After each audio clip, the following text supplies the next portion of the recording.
హనుమకొండ జిల్లాలోని ఎల్కతుర్తి మండల కేంద్రంలో తీవ్ర కలకలం రేగింది. స్థానిక కల్లు మండువాలో ఒక గీత కార్మికుడిపై ఒక వ్యక్తి కత్తితో విచక్షణారహితంగా దాడి చేసిన ఘటన స్థానికంగా భయాందోళనలకు గురిచేసింది.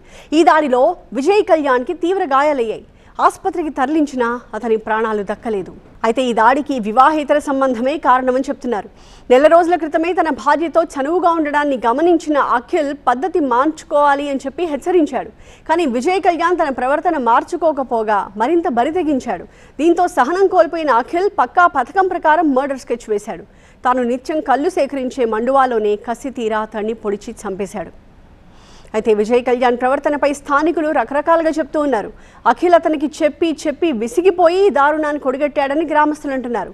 హత్యకు పాల్పడ్డ అఖిల్ ప్రస్తుతం పరారీలో ఉన్నాడు. పోలీసులు కేసు నమోదు చేసుకుని దర్యాప్తు చేపట్టారు. ఈరోజు ఎల్కతుర్తి గ్రామ పరిసరాల్లోని రేణుకా ఎల్లమ్మ తల్లి టెంపుల్ పరిసరాల్లో ఉన్న తాటి వనంలో ఒక హత్య జరిగింది. వివాహేతర సంబంధించిన విషయంలో అనుమానాలు పెరిగి అనుమానాలు కాస్త పెరిగిపోయి ఇద్దరు ఈ వ్యక్తుల మధ్య తరచుగా గొడవలు జరుగుతున్నాయని తెలిసింది. ఈ మధ్య వారం 10 రోజుల నుండి అవుతున్నాయట. ఈ విషయం కనీసం ఏమాత్రం కూడా మన స్థానిక పోలీస్కి తెలియదు. ఎవరు చెప్పలేరు. చెప్తే బాగుండేమో ఈ యొక్క పరిస్థితి రాకపోవు.